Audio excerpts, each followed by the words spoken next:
maladie inflammatoire de l'intestin, on va être en contact avec plusieurs membres du corps médical.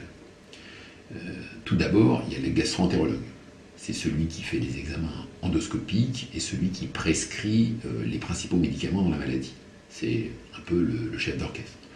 Bien évidemment, il sera en corrélation professionnelle avec le médecin traitant, qui est souvent celui qui va être en première ligne lorsqu'il y a un signal d'alerte et qui va faciliter l'accès aux examens, aux spécialistes de son médecin, de son patient.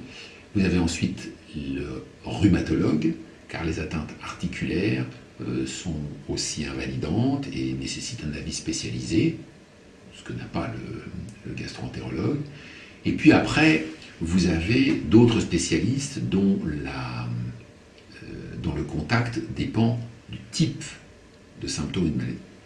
Vous avez le proctologue qui va prendre en charge toutes les lésions anales. C'est soit un gastro-entérologue très spécialisé qui ne fait que ça, soit un chirurgien digestif.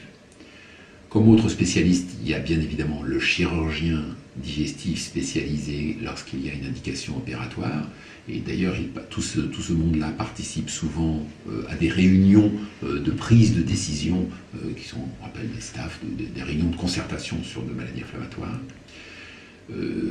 Ponctuellement, on peut avoir affaire à un dermatologue lorsqu'il existe des lésions cutanées qui sont soit liées à la maladie, soit aussi la conséquence des médicaments qu'on utilise. Et c'est pour ça qu'on peut être amené à demander aux patients de consulter régulièrement un dermatologue pour qu'il examine la totalité du revêtement cutané à la recherche de lésions qui seraient favorisées par les médicaments.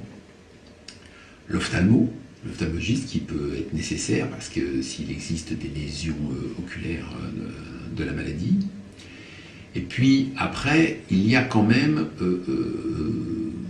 la gestion de la maladie avec deux impacts. Un impact nutritionnel, parce que si, comme on l'a dit, l'alimentation n'est pas déclencheur de la maladie, elle va permettre de le soulager, de lutter contre des carences ou des choix alimentaires des patients qui ne sont pas forcément complètement adaptés. Et les conseils, soit d'une nutritionniste, soit d'un médecin nutritionniste, est également très utile aux patients pour lui donner des idées, pour finalement varier son alimentation, pour éviter que ce soit une alimentation de punition, parce que c'est vrai que parfois ça peut être un peu monomorphe.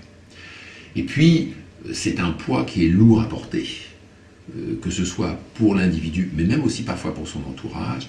Et là, on se fait aider par des gens qui ont un peu l'habitude de ces maladies chroniques et qui vont être des psychologues ou des médecins psychiatres pour gérer le contre-coup.